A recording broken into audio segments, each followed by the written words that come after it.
ரொம்ப முக்கியமான ஒரு மேனேஜர் ஸ்கில் பற்றி நான் உங்களுக்கு சொல்லித்தரேன். ஒரு மேனேஜர் ஆகணும், ஒரு லீடர் ஆகணும், ஒரு சூப்பர்வைசர் ஆகணும் அப்படிங்கிறவங்க 3 திங்ஸை மேனேஜ் பண்ணணும். ஒரு திங்ஸு தன்னை மேனேஜ் பண்ண கற்றுக்கணும். செகண்டு டீமை மேனேஜ் பண்ண கற்றுக்கணும். மூணாவது ஆர்கனைசேஷனோட கோஆர்டினேட் பண்ணி ஒர்க் பண்ணுறதுக்கு தன்னையும் தன்னோட டீமையும் செயல்படுத்தக்கூடிய ஸ்கில்ல அவர் வளர்த்துக்கணும். ஸோ ரொம்ப முக்கியமான டாபிக் இது. மோஸ்ட் ஆஃப் த பீப்புள் இந்த 3 கேட்டகரியில் மிஸ் பண்ணி தன்னோட ஜாப் கேரியரை ஸ்பாயில் பண்ணிடுவாங்க. இனிஷியலில் நிறைய பேர் இது எடுத்து பண்ணுவாங்க, ஆனால் லாங் கோல் சஸ்டெயின் ஆக மாட்டாங்க, ஃபெயிலியர் ஆயிடுவாங்க. இதனாலேயே அவங்க எல்லாருமே எப்படி ஒர்க் பண்றதுன்னு தெரியாம கன்ஃபியூஸ்டு ஸ்டேஜில் பண்ணிட்டு இருப்பாங்க. ஒர்க்கு லைஃப் பேலன்ஸ் அப்படின்னா வேலை செய்யும் இடத்தில் எப்படி நம்மளை மேனேஜ் பண்றது, 3 ஸ்டேஜில் நம்மளை மேனேஜ் பண்ணணும் அப்படிங்கிறது தான் மேட்ரு. ஸோ அது என்ன டேட்டாஸ்ன்னு பார்த்தீங்கன்னா, லீடிங் செல்ஃப் த்ரூ லேர்னிங். நம்மளைய லேர்னிங் மோட்ல வச்சுக்கிட்டு நம்ம கத்துக்கிட்டு நம்ம மூவ் ஆகுதுங்கிறது ஒரு ஸ்டேஜ். ரெண்டாவது லீடிங் அதர்ஸ், டெவலப்பிங் ரிலேஷன்ஷிப். நம்ம கூட ஒர்க் பண்றவங்க கிட்ட என்ன மாதிரியான ரிலேஷன்ஷிப்பை வச்சுக்கிட்டு அவங்களோட சேர்ந்து நம்மளையும் டெவலப் பண்ணிக்கிறோம், அவங்களையும் டெவலப் பண்றோங்கிறதா ரெண்டாவது பாயிண்ட். மூணாவது பாயிண்ட் லீடிங் டிபார்ட்மெண்ட்ஸ் அண்ட் ஆர்கனைசேஷனோட கோல். ஸோ இது ரெண்டும் மேட்ச் பண்ணி பண்ணக்கூடியதான் ஒர்க் லைஃப் பேலன்ஸ். ஸோ திரும்ப நான் சொல்றேன், ஒர்க் பண்ணக்கூடிய இடத்துல ஒர்க் லைஃப் பேலன்ஸ் என்ன, எப்படி 3 கேட்டகரியா பிரிச்சு ஒர்க் பண்ணோம்னா நம்ம சக்சஸ் ஆகணுங்கிறத பாயிண்ட். நிறைய பேர் ஒர்க் லைஃப் பேலன்ஸ் ஒர்க்கை எப்படி பேலன்ஸ் பண்றது, லைஃப் ஃபேமிலி எப்படி பர்சனலைஸ் மேனேஜ் பண்றதுன்னு கன்ஃபியூஸ் பண்ணிக்குவாங்க. ஸோ அதனால தான் நான் தெளிவாக சொல்றேன். ஸோ 3 கேட்டகரியா நம்மளை பிரிச்சுட்டோம். ஸோ ஃபர்ஸ்ட் கேட்டகரியில் என்ன மாதிரி ஸ்கில்ஸ் எல்லாம் செல்ஃபா நம்ம இம்ப்ரூவ் பண்றதுக்கு ப்ராக்டிஸ் பண்ணணும் அப்படிங்கிறத இன்னைக்கு நான் சொல்றேன். First point reflection. நம்ம என்ன லேர்ன் பண்ணிக்கிட்டோம், என்ன கத்துக்கிட்டோம், அது எப்படி ரிஃப்ளெக்ஷன் பண்றங்கிறது matter. What is a reflection? தான் இந்த டேல என்ன கத்துக்கிட்டோம் அதை நம்ம ஒரு ரீகால் பண்ணி பார்க்குறோம்.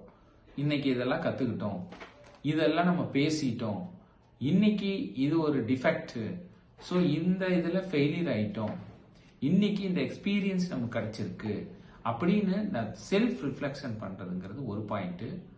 டீம் ரிஃப்ளெக்ஷன் பண்றது, டீம்ல போய் நான் ஒர்க் பண்ணேன், இந்த டீம் எனக்கு சக்சஸ்ஃபுல் டீமா இருக்கு, நீங்க நிறைய இடத்துல எனக்கு சப்போர்ட் பண்ணீங்க அப்படின்னு சொல்றது ரிஃப்ளெக்ஷன், டீம் ரிஃப்ளெக்ஷன் பண்றது. So self reflection and team reflection பண்ணும்போது ஆட்டோமேட்டிக்கா நம்ம கேரியர் அடுத்த லெவலுக்கு போகும். ஸோ ஒரு பாயிண்ட் செல்ஃப்ல ரிஃப்ளெக்ஷன்ங்கிறது. ரெண்டாவது பாயிண்ட் ஹியூமிலிட்டி. நாம எந்த அளவுக்கு ஒரு மனித நேயத்தோட ஒரு பரஸ்பர அன்போட நம்ம எப்படி இருக்கிறோம், நம்ம மைண்ட் எப்படி மைண்ட்ஃபுல்னஸ் இருக்கு, கிளாரிட்டியா ஒர்க் பண்றோமா, லேர்னிங் மோட்ல இருக்கோமா இப்படின்னு பார்க்கறதா ஹியூமிலிட்டி. ஸோ ரெண்டாவது பாயிண்ட் நம்மளோட ஃபர்ஸ்ட்ரேஷன். மூணாவது பாயிண்ட் என்ன சொல்ல வரேன், ஃபர்ஸ்ட்ரேஷன், ஆங்கர், ஆன்சைட்டி. எப்படியும் ஒர்க்கிங் பிளேஸ்ல நம்ம வேலை செய்யும் போது கொலீக்ஸோட சரி, ஆர்கனைசேஷன் சைட்லயும் சரி, இல்ல சீனியர் கூடயும் சரி, சபார்டினேட் கூடயும் நமக்கு நிறைய கிடைக்கக்கூடிய விஷயங்கள் ஃபர்ஸ்ட்ரேஷன், ஆங்கர், ஆன்சைட்டி. இதை நம்ம எதுவுமே தவிர்க்க முடியாது. அப்போ எப்படி இந்த மாதிரி சிச்சுவேஷன்ல தன்னை பக்குவப்படுத்திக்கிறோம், அதை லேர்னிங் மோட்ல கொண்டு போயிட்டு தன்னை எப்படி கரெக்ட் பண்ணிக்கிறோம் அப்படிங்கிறது ரொம்ப ரொம்ப முக்கியம். ஸோ அடுத்த பாயிண்ட் ஆப்டிமிசம் அண்ட் பேஷன்ஸ். அதுக்கு முன்னாடி நான் சொன்ன பாயிண்ட் என்னது, ரிஃப்ளெக்ஷன், ஆங்கர், ஆன்சைட்டி. அந்த சிச்சுவேஷன்ல ஆப்டிமிசமா இருக்கமா, இல்ல நம்ம ஃபெயிலியர் ஆயிட்டோம், நம்ம இந்த வேலையை விட்டு போயிடலாம், நம்ம ஃபெயிலியர் ஆயிட்டோம், நமக்கு சப்போர்ட் கிடைக்கல, நம்ம இந்த வேலையை விட்டு போயிடலாம், ஃபெயிலியர் ஆயிட்டோம், இந்த ஆர்கனைசேஷன்ல சரியில்லை, நம்ம வெளியே போயிடுவோம் அப்படின்னு திங்க் பண்ணாம ஆப்டிமிசமா அண்ட் பேஷன், பொறுமையோட எதனால நம்ம வந்து தோத்தோம், நம்மகிட்ட எந்த ஸ்கில் இல்லை, what is our immediate supervisor expectation, what is department goals, நாம அந்த டிபார்ட்மெண்ட் கோல்ஸ்க்கு அகைன்ஸ்ட் வி ஆர் ஒர்க்கிங்கா ஆர் நாட் ஒர்க்கிங்கா, நமக்கு இன்சார்ஜா இருக்கிறவங்களோட எக்ஸ்பெக்டேஷனுக்கு நம்ம இருக்குமா, இல்ல ஆர்கனைசேஷன் கோலுக்கு ஒர்க் பண்றோமா அப்படிங்கறது நம்ம என்னைக்குமே திங்க் பண்றது இல்லை. ஸோ அப்போ ஆப்டிமிஷமா பேஷண்டா நம்ம திங்க் பண்ணி ஒர்க் பண்றோம் அப்படின்னம்னா கண்டிப்பா நம்மளோட ஃப்ரஸ்ட்ரேஷன், ஆங்கர், ஆன்சைட்டி இருக்காது. அழகா மேனேஜ் பண்ணிக்குவோம், லைட் மைண்டடோட கடந்து போவோம். சரி, அடுத்த பாயிண்ட் என்னன்னா ரெசிலியன்ஸ் அண்ட் கான்ஃபிடன்ஸ். ரெசிலியன்ஸ்ங்கிறது என்னது, நமக்கு எப்பெல்லாம் நம்ம ஸ்கில் பின்னடைவு அடையிறோமோ, whenever we get the setbacks, we are facing a setbacks அப்படிங்கும்போது அந்த டைம்ல எப்படி நம்ம முன்னேறோம். உங்களுக்கு தெரியும், எப்போ செட்பேக்ஸ் வந்தாலும் நம்ம எழுந்து குதிரை மாதிரி ஓடுவோம் அப்படிங்கிறது தான் உண்மையான விஷயம். அதை புரிஞ்சுட்டு நம்மளை முன்னோக்கி எந்த ஸ்கில் இல்லையோ அந்த ஸ்கில்லை இம்ப்ரூவ் பண்ணி போய் திரும்ப ஒர்க் பண்ணும்போது வேற லெவலில் பர்ஃபார்ம் இருக்கும். அப்போ ஆட்டோமேட்டிக்காக நம்ம ரெசிலியன்ஸ் ஸ்கில் இன்க்ரீஸ் ஆகும். ரெசிலியன்ஸ் ஸ்கில் இன்க்ரீஸ் ஆகிறது மூலமா நம்மளோட கான்ஃபிடென்ட் வாவ் அப்படிங்கிற மாதிரி டெவலப் ஆகும். ஸோ அப்போ என்ன சொல்றேன், லீடிங் செல்ஃப் த்ரூ லேர்னிங் அப்படின்னு சொல்லி பார்க்கும்போது reflection, humility, frustration, anger and anxiety, optimism and patience, resilience and confidence கேட்டகரியில தன்னை நிலைநிறுத்தி பக்குவமா ரேஷனலைஸா செல்ஃப் இம்ப்ரூவ்மெண்ட் நம்ம பண்றோம் அப்படிங்கும்போது ஆட்டோமேட்டிக்கா நம்மளை அழகா மேனேஜ் பண்ணிடுவோம். நம்மளை மேனேஜ் பண்ணிட்டோம் அப்படின்னம்னா பக்காவா அதர்ஸை லீட் பண்ண ஈஸியா முடியும். அப்ப என்ன அர்த்தம், லீடிங் செல்ஃப் இஸ் இம்பார்ட்டன்ட். ஆட்டோமேட்டிக்கா அதர்ஸை லீட் பண்றதுக்கு நம்ம கான்சென்ட்ரேட் பண்ணிடுவோம், நமக்கு கான்ஃபிடென்ட் கிடைச்சிரும். ஸோ நம்ம எப்படி டெவலப் ரிலேஷன்ஷிப் டெவலப் பண்ண முடியும் அதர்ஸ் பீப்புளோட அப்படின்னு சொல்லி பார்த்தீங்கன்னா ப்ரொஃபஷனலிசம் அப்படிங்கிற ஒரு வேர்டு உங்களுக்கு சொல்றேன். வாட் இஸ் அ ப்ரொஃபஷனலிசம் அப்படின்னா நம்ம கூட இருக்க கொலீக்ஸ் எப்படி ஒர்க் பண்றாரு, அவரை பிடிச்சிருக்கு பிடிக்கலைங்கிறது மேட்ரு இல்லை.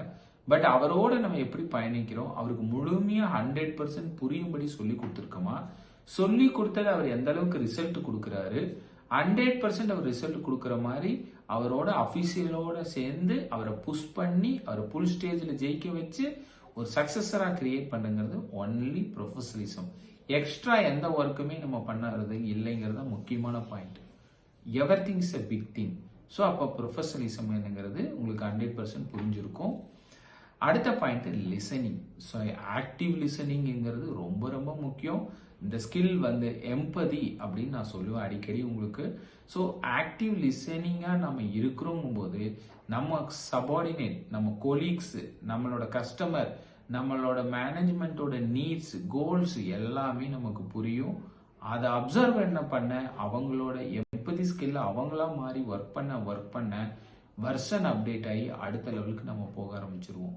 ஸோ அதனால லிசனிங் ஒரு ஸ்கில் ரொம்ப ரொம்ப முக்கியம். அடுத்தவங்களை மேனேஜ் பண்றதுக்கு active listening is a very very important. That's call empathy ஸ்கில்னு நம்ம சொல்றேன், நீங்க நோட் பண்ணிக்கோங்க. அடுத்தது மூணாவது பாயிண்ட் என்ன வேணும் அடுத்தவங்களை லீட் பண்றதுக்கு அப்படின்னு சொல்லி பார்த்தீங்கன்னா conflict management. What is a conflict management? ஒரு விஷயத்தை நம்ம ஹேண்டில் பண்ணும்போது ஒரு பிரச்சனை வரும். ஒரு சபார்டினேட்டுக்கு நம்ம ஒரு சஜஷன் சொல்லும் போது ஒரு பிரச்சனை வரும். அவங்க சில பேர் ஏத்து அக்செப்ட் பண்ணிட்டு they will correct. Otherwise some other people not accept, நம்ம கிட்ட அது கிளாரிட்டி கேட்க வருவாங்க. சம் அதர் பீப்புள் அக்ரெசிவா ரியாக்ட் பண்ணுவாங்க. சம் அதர் பீப்புள் வந்து நம்மகிட்ட ஆர்குமெண்ட் பண்ணுவாங்க. ஸோ அந்த சமயத்துல அவங்களோட உட்கார்ந்து கான்ஃப்ளிக்ட் மேனேஜ்மெண்ட்டுங்கிற ஒரு ஸ்கில் நம்மகிட்ட இருக்கும்போது அசர்டிவா எப்படி அவங்களோட உட்கார்ந்து நம்ம பேசுறோம், அந்த ப்ராப்ளத்தை எக்ஸ்பிளைன் பண்றோம், அவங்க என்ன இம்ப்ரூவ்மெண்ட் பண்ணணும், உங்களுக்கு என்ன ஸ்கில் வேணும் அப்படின்னு நம்ம அழகா சொல்றதுங்கிறது கான்ஃப்ளிக்ட் மேனேஜர் ரொம்ப முக்கியமான ஒன்று. அசர்டிவ்னஸ் அப்படிங்கிறது அடுத்த பாயிண்ட், கான்ஃப்ளிக்ட் மேனேஜர் தொடர்புடைய பாயிண்ட். நம்ம அசர்டிவ்னஸ்ங்கிறது ஒருத்தரோட ஃபீட்பேக், நெகட்டிவ் ஃபீட்பேக் கொடுக்குறோம், கரெக்டிவ் பாயிண்ட் கொடுக்குறோம் அப்படின்னு சொல்லி பார்த்தீங்கன்னாவே அதுதான் அசர்டிவ்னஸ்.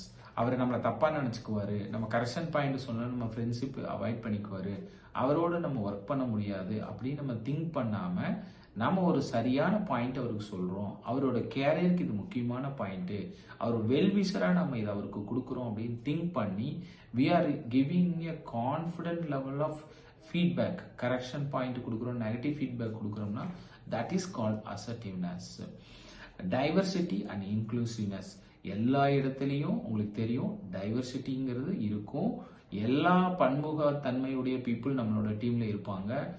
அவங்கள எப்படி நம்ம ஒருமுகப்படுத்துவோம், சீனியர் ஜூனியர் எக்ஸ்பீரியன்ஸ் கோவமானவர் புரிதல் லெஸ்ஸா இருக்கிறவங்க நிறைய பேர் இருப்பாங்க. அவங்கள எல்லாம் நம்ம எப்படி சொல்லி கொடுத்து இன்க்ளூசிவ்னஸ் ஒருமுகத்தன்மையோட டிபார்ட்மெண்ட் கோல்ஸ்க்கும் டிபார்ட்மெண்ட் மெட்ரிக்ஸ் வழிநடத்துங்கிறது தான் லீடிங் அதர்ஸ் டெவலப்பிங் ரிலேஷன்ஷிப்ல ரொம்ப முக்கியமான ஒரு ஸ்கில்.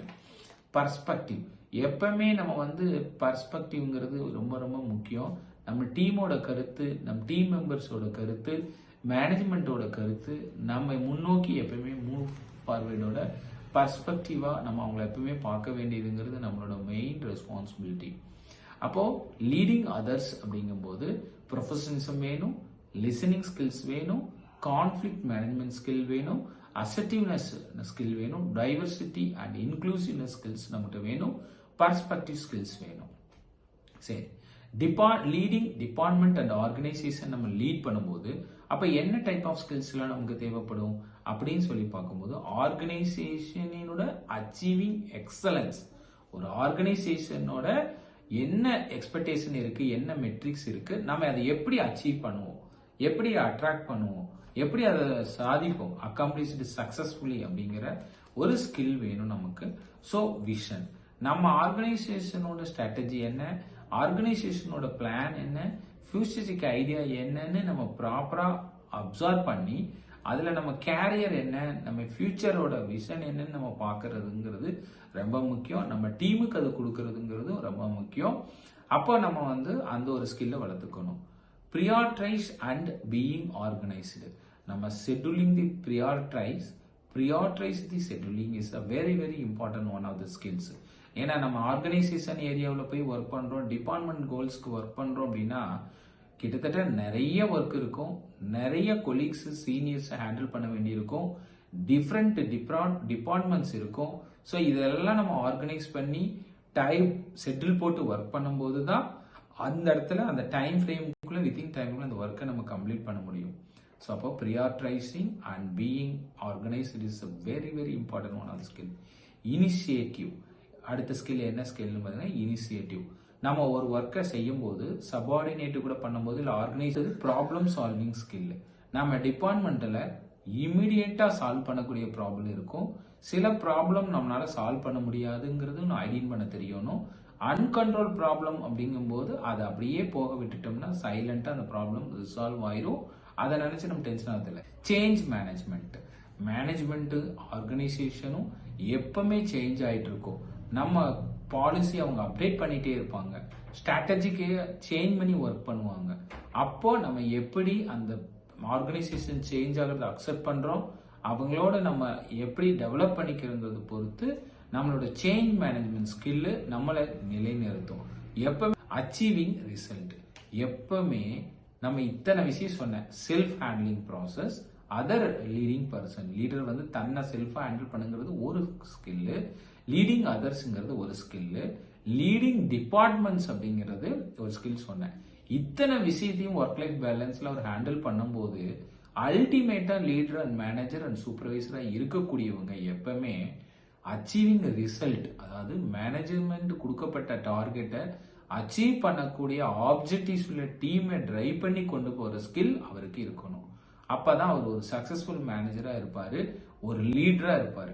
எல்லாத்தையும் வேலை வாங்கிட்டாரு, டெய்லி வராங்க, வேலை செய்யறாங்க, டென்ஷனா போறாங்க, டிபார்ட்மெண்ட் ஜெயிக்கல, ரிசல்ட் அச்சீவ் ஆகல, ஃபெயிலியர் ஆயிடுச்சு அப்படின்னா அவர் ஒரு கிரேட் லீடரா இருக்க மாட்டாங்க, சக்சஸ்ஃபுல் பர்சனா இருக்க மாட்டாரு. ஒர்க் லைஃப் பேலன்ஸை பத்தி இன்னைக்கு நான் உங்களுக்கு கிளாஸ் எடுத்திருக்கேன். 3 category of work life balance இருக்குங்கன்னு சொல்லியிருக்கேன். ஒர்க் லைஃப் பேலன்ஸ்ல நம்ம சக்சஸ்ஃபுல் பர்சனா இருக்குன்னா 3 கேட்டகரி ஆஃப் பர்சனை நம்ம ஹேண்டில் பண்ண வேண்டியிருக்கும். ஒன்னு லீடிங் செல்ஃப், நம்மளை லீட் பண்றது, leading others and leading department and organisation.